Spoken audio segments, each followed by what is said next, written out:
खासदार सुप्रिया सुळे यांना मराठा आंदोलकांनी घेराव घातलेला आहे। मनोज जरांगे पाटील यांना भेटून सुप्रिया सुळे निघत असताना आंदोलकांनी सुळेंना घेराव घातलेला आहे। तर सुळेंच्या गाडीसमोर मोठ्या संख्येने मराठा बांधव जमलेले होते। त्यांनी जोरदार घोषणाबाजी देखील केलेली आहे। तर आझाद मैदानावरती सुप्रिया सुळेंची गाडी अडवण्यात आली।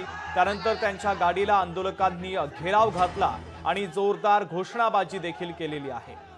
तर मराठा आंदोलक मनोज जरांगे पाटलांचं उपोषण आझाद मैदानामध्ये सुरू आहे। तर जरांगे पाटलांची भेट घेण्यासाठी सुप्रिया सुळे या पोहोचलेल्या होत्या, मात्र जरांगे पाटील आराम करत होते, ते झोपलेले होते आणि त्यानंतर त्या रवाना होत असताना आंदोलकांनी घेराव घातलेला।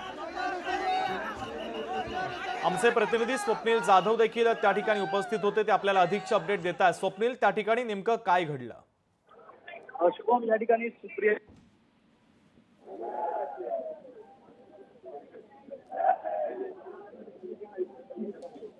तर काही तांत्रिक अडचणीमुळे आपल्या प्रतिनिधींशी आपला संपर्क तुटलेला आहे। पुन्हा एकदा आपण संपर्क करूया आणि माहिती घेऊया। मात्र काही दृश्य देखील आम्ही तुम्हाला दाखवतोय। सुप्रिया सुळे जरांगे पाटील यांना भेटून रवाना होत असतानाच आंदोलकांनी त्यांना घेराव घालण्याचा प्रयत्न केला। आंदोलकांची मागणी देखील त्यांनी ऐकून घेतलेली आहे। आंदोलकांनी सुप्रिया सुळे यांच्या समोरच मोठी घोषणाबाजी केलेली आहे आणि त्यांची गाडी अडवली। गाडीला आंदोलकांनी घेराव घातला आणि त्यानंतर घोषणाबाजी देखील करण्यात आली। तर आझाद मैदानावरती खासदार सुप्रिया सुळेंची गाडी मराठा आंदोलकांनी अडवलेली आहे। आरक्षणाच्या मागणीसाठी आता आंदोलक अधिकच आक्रमक झाल्याचे आपल्याला पाहायला मिळत आहेत आणि या आंदोलकांनी सुप्रिया सुळेंची गाडी अडवली आणि त्यांच्यासोबत संवाद साधण्याचा प्रयत्न केलेला आहे।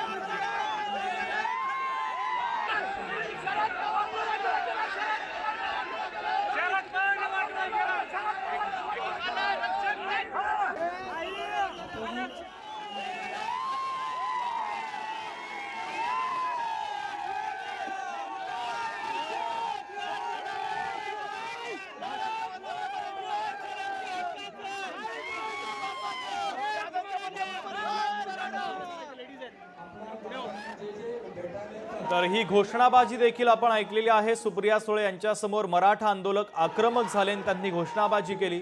आपले प्रतिनिधी स्वप्नील यांच्याशी आपला पुन्हा संपर्क झालेला आहे। स्वप्नील, नेमकं काय घडलं? शुभम, आक्रमक भूमिका खरं तर मराठा बांधवांनी जेव्हा सुप्रिया सुळे निघत होत्या तेव्हा दाखवण्यात आलेली आहे। कारण या ठिकाणी मनोज जरांगे पाटील यांच्या घोषणाला पाठिंबा दर्शवण्यासाठी या ठिकाणी सुप्रिया सुळे दाखल झाल्या होत्या। मात्र आझाद मैदानावरून निघताना त्यांची गाडी सुद्धा अडवण्यात आली आणि त्यांचा रस्ता मराठा आंदोलकांनी अडवलेला आहे। काही आंदोलकांनी त्यांच्या ज्या ताफ्यावरती प्लास्टिकच्या बॉटल सुद्धा फेकून मारल्या असल्याची घटना घडलेली आहे। त्याचप्रमाणे मराठा आंदोलकांनी आक्रमकपणे शरद पवार यांच्याविषयी सुद्धा घोषणाबाजी केली असल्याचं दिसत आहे। मात्र एकूणच या ठिकाणी बघितलं तर मराठा बांधवांच्या या आंदोलनाला महाविकास आघाडीतील अनेक पक्षांकडून, घटक पक्ष असतील, त्यांचे मित्र पक्ष असतील, यांच्याकडून पाठिंबा मिळत आहे। याप्रमाणे शिवसेना ठाकरे गटाचे नेते सुद्धा या ठिकाणी आहेत। त्याचप्रमाणे काही राष्ट्रवादी काँग्रेसचे नेते सुद्धा आता येण्यास सुरुवात झालेली आहे। सुप्रिया सुळे सुद्धा आल्या होत्या। पक्षाची भूमिका यावेळी त्यांनी या ठिकाणी मांडलेली आहे। मात्र जाताना मराठा बांधव जे होते ते आक्रमक झाले आणि यामुळे जेव्हा स्टेज पासून ते बाहेर रस्त्यापर्यंत खरं तर मराठा बांधवांनी त्यांचा पिछा केला, तर त्यांचा मार्ग जो आहे तो अडवण्यात आला होता। कारण छत्रपती शिवाजी महाराज टर्मिनस या पूर्ण शेजारी असलेल्या भागामध्ये मराठा बांधव मोठ्या संख्येने उपस्थित आहे। प्रत्येक मराठा बांधवांकडून या ठिकाणी घोषणाबाजी सुद्धा पाहायला मिळाली। मात्र त्या घोषणाबाजीतून रस्ता काढत सुप्रिया सुळे यांचा ताफा जो आहे तो पुढे सरकला। स्वप्नील, आपण पाहतोय आंदोलक घोषणा देताना देखील दिसतात, मात्र या आंदोलकांच्या मागण्या नेमक्या काय होत्या? सुप्रिया सुळेंसोबत त्यांना कोणता संवाद साधायचा होता? नक्कीच या ठिकाणी आंदोलकांची मागणी एकच आहे, ती म्हणजे आरक्षण मिळालं पाहिजे। मात्र काही आंदोलकांमध्ये शरद पवार यांच्याविषयी राग आपल्याला पाहायला मिळाला। शरद पवार यांच्यामुळे आरक्षण मिळालं नाही अशा प्रकारे काही आंदोलकांची घोषणा सुद्धा या ठिकाणी पाहायला मिळतात। काही मराठा आंदोलक यामुळेच आक्रमक झाले होते। मात्र आंदोलन जे आहे ते आरक्षण मिळाल्याशिवाय थांबणार नाही अशा प्रकारचा पवित्र जो आहे तो सर्व मराठा बांधवांनी यांच्यामध्ये पाहायला मिळतो। स्वप्नील, आपण जर पाहिलं तर खासदार सुप्रिया सुळे या खासदार असून सुद्धा त्यांच्यासोबत सुरक्षा व्यवस्था आपल्याला दिसत नव्हती, त्याचा देखील काही परिणाम?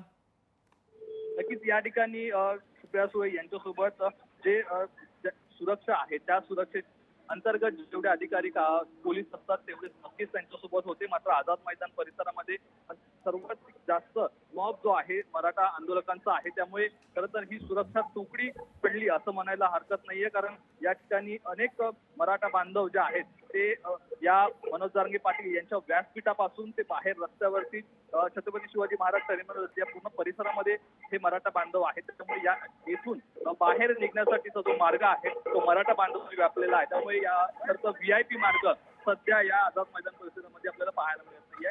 याचमुळे कुठेतरी हा घेराव जो आहे मराठ्यांचा तो तोडण्यामध्ये कुठेतरी अपयश या ठिकाणी येत असलेलं पाहायला मिळतं. स्वप्नील, एकीकडे मनोज जरांगे पाटील हे मराठा आंदोलकांना संयमाचं आवाहन करतायत, शांततेचं आवाहन करतायत, मात्र आपण पाहिलं जरांगे पाटलांची प्रकृती देखील सध्या खालावलेली आहे, ते आराम करतायत आणि दुसरीकडे मराठा आंदोलक आक्रमक होत आहेत. नक्कीच या ठिकाणी आमरण उपोषण जे आहे ते 3 दिवसांपासून सुरू आहे. आज खरं तर मनोज जरांगे पाटील यांची प्रकृती खालवण्यास सुरुवात झालेली आहे. डॉक्टरांनी सुद्धा सकाळी त्यांची आरोग्य तपासणी जी आहे ती केलेली आहे. मात्र 3 दिवसानंतरची परिस्थिती ही खरं तर अधिक या ठिकाणी खालवण्याची शक्यता आहे, कारण मराठा बांधवांमध्ये जरी उत्साह असला तरी मराठा आंदोलकांसाठी जे उपोषण करतात मनोज जरांगे पाटील यांची तब्येत मात्र खालावत चाललेली आहे. त्यामुळे लवकरात लवकर शासनाने निर्णय घ्यावा अशा प्रकारची मागणी जी आहे ती मराठा आंदोलकांच्या ठिकाणी पाहायला मिळते. स्वप्नील, आपण जर हा व्हिडिओ पाहिला तर त्या व्हिडिओमध्ये शरद पवारांच्या विरोधात देखील काही आंदोलक घोषणाबाजी करताना दिसलेले आणि शरद पवारांच्या विरोधातला रोष देखील आंदोलकांनी व्यक्त केलेला आहे. शुभम, शरद पवार यांच्या विरोधातला रोष या ठिकाणी पाहायला मिळतोय. तो व्हिडिओ आपण पाहतो ज्यामध्ये घोषणाबाजी झालेली आहे तो अगदी मनोज जरांगे पाटील यांच्या व्यासपीठाच्या मागच्या बाजूचा व्हिडिओ आहे, जिथून सुप्रिया सुळे यांनी खरं तर एक्झिट केली होती. आणि यामध्ये जर आपण अनेक वर्षांपासून जर पाहिलं तर अनेक वेळा विरोधकांकडून सांगण्यात आलेलं आहे की शरद पवार यांच्यामुळे आरक्षण जे आहे ते मराठ्यांना मिळालं नाहीये. स्वप्नील, मी तुम्हाला काही क्षणासाठी थांबवतोय. लोकशाही मराठी ऐका, पहा, जागरूक रहा.